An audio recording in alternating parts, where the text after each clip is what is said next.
Bertemu lagi di Kris dari masa ke masa. Pada kesempatan kali ini kita akan bahas sebuah misteri, yaitu tentang energi kris yang panas. Memang belum dibuktikan di masyarakat, tetapi bisa dirasakan bagi mereka yang memiliki sebuah keris yang ada energi panas.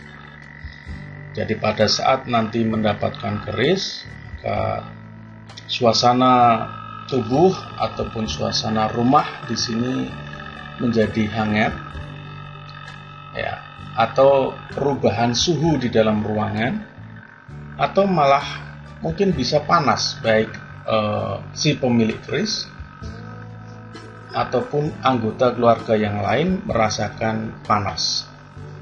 Nah, sebenarnya apa fenomena ini? Ya, nanti akan kita kupas sedikit, ya. Semoga bisa memberikan wawasan, pemahaman, dan tambahan untuk lebih melestarikan dan lebih menyayangi keris pusaka masing-masing. Nah, kenapa sih energi keris ini kok panas? Ya, kenapa energi keris yang panas? Jadi energi keris yang panas ini memang ditujukan untuk tujuan-tujuan yang khusus. Pada misinya, pembuatan sebuah keris ini memiliki tujuan, memiliki misi, ya, memiliki sebut saja sebuah program gitu ya, yang oleh si empu memang dibuat program bahwa harus bisa mengeluarkan energi panas. Energi panas ini dari mana? Jelas energi ini dari bahan, dari doa yang dikabulkan oleh Tuhan Yang Maha Kuasa, sehingga sebuah keris ini bisa memancarkan energi yang panas. Dalam teknologi modern, teknologi yang panas ini bisa digunakan untuk berbagai macam keperluan. Dari listrik, ya, bisa menghasilkan panas dan bisa digunakan untuk mensetrika, mengeringkan baju. Energi panas juga digunakan, ya, pada kegiatan ataupun kegiatan-kegiatan yang lain. Seperti misalnya mengeringkan rambut, ya, ada namanya hair dryer. Selain udara juga ada energi panas yang digunakan. Dan masih banyak contoh-contoh yang lain energi panas ini digunakan. Nah, intinya energi yang panas ini sebenarnya tidak jelek, ya, tidak istilahnya buruk, ya, tidak harus dijauhi. Ya. Sebenarnya bagaimana kita bisa mencermati energi panas ini, kapan digunakannya. Jadi pada saat udara dingin, ya pusaka ini harus dikeluarkan, ya, atau diaktifkan. Gitu ya. Pada saat udaranya panas, ya bisa disimpan dulu, karena kalau nanti panas dapat panas, akhirnya panas. Oke, kita next ya. Apakah ada makhluk yang membuatnya panas?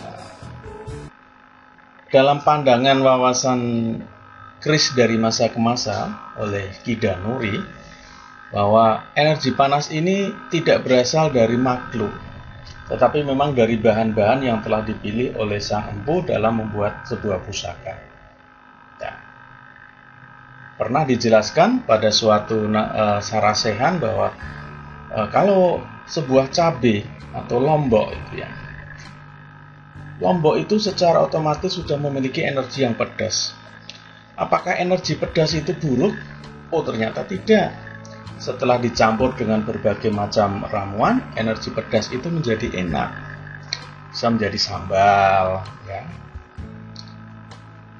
Contoh yang lain, misalnya jamu, ya, ada yang namanya jahe. Jahe itu membuat panas tubuh, ya, padahal itu tanaman. Bisa kalau diminum airnya, ya, dimasak, diminum airnya bisa menghangatkan tubuh. Dan ini benar terjadi. Nah, di sini sih sang empu membuat sebuah pusaka yang memiliki energi panas dari bahan tertentu yang mungkin belum terdeteksi sampai sekarang ya, bahannya itu jenis apa. Jadi yang membuatnya panas ini jelas, pertama adalah bahannya, yang kedua adalah doa dari sang empu yang dikabulkan oleh Tuhan Yang Maha Kuasa. Oke. Apakah ciri-ciri keris yang panas? Nah, ini yang perlu diketahui ya. Ciri-ciri keris yang panas.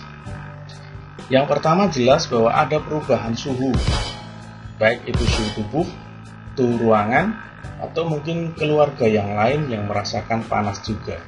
Ya. Jadi biasanya ini suasananya adem begitu, ada pusaka yang datang, adem, rasa ademnya ini hilang. Bayangkan seperti kalau tidak ada AC yang hidup. Bayangkan seperti kalau Anda di luar rumah, pasti akan kena pancaran sinar matahari, akan merasakan panas yang seperti itu. Ya, dibandingkan antara di dalam rumah dengan di luar rumah. Oh, ternyata energinya panas. Begitu ciri-ciri sederhana. Atau kalau Anda sudah sampai di tingkat tertentu, bisa merasakan dengan dipegang ada aliran panas itu yang menjalar dari tangan sampai ke dalam tubuh. Sampai ke ruangan, orang di samping Anda bisa merasakan energi panas tersebut. Oke, saya kira demikian ya untuk ciri-ciri keris yang panas. Nah, di sini pertanyaan menarik lagi. Berbahayakah energinya ya untuk kita simpan dan kita rawat? Jadi keris yang panas tadi apakah berbahaya? Ini jawabannya bisa ya dan bisa tidak ya. Bagi mereka yang istilahnya tidak kuat dengan energi panas ini, maka bisa berbahaya. Tetapi jika memang enak dirasakan, ya baik-baik saja. Maka harus bisa mengukur diri sendiri, si pemiliknya, kemudian anggota keluarganya, atau mungkin suasana rumahnya. Jadi menurut saya tidak berbahaya. Atau kalau tidak ya disimpan yang rapat, yang rapi gitu ya, di tempat tertentu. Dikeluarkan pada saat tertentu kalau kita pas membutuhkan panas tersebut. Nah, semuanya ini bisa berbahaya. Kita memiliki hewan pun juga bisa berbahaya. Kita memiliki burung perkutut, itu pun berbahaya. Ya. Selain mengganggu kesehatan, kalau kita tidak rajin membersihkannya, juga ada hal-hal lain yang mungkin mengundang bakteri ya untuk bisa bersarang di sana. Makanya juga harus hati-hati, juga harus menjaga kebersihan. Contoh yang lain juga kucing misalnya. Kita memelihara kucing misalnya. Itu juga bisa berbahaya kalau kita tidak rajin membersihkannya. Ya, kita pantau di mana dia istilahnya BAB, di mana dia istilahnya berkeliaran dan sebagainya. Dan ini kita juga harus menjaganya.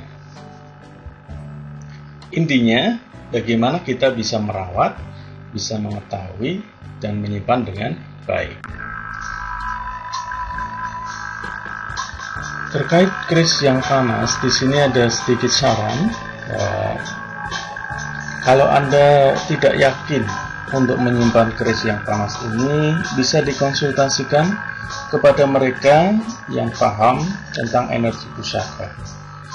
Sehingga jangan sampai Anda menyesal di kemudian hari karena menyimpan sesuatu yang mungkin bisa berbahaya, mungkin tidak Anda kenali energinya, mungkin bisa memberikan efek ya yang kurang pas buat kehidupan Anda. Intinya tetap hati-hati, tetap waspada ya, melihat segala keadaan pada saat kita mengkoleksi sebuah pusaka. Saya kira demikian, kurang dan lebihnya mohon maaf. Tetap semangat dan semoga tayangan kali ini bermanfaat. Assalamualaikum warahmatullahi wabarakatuh.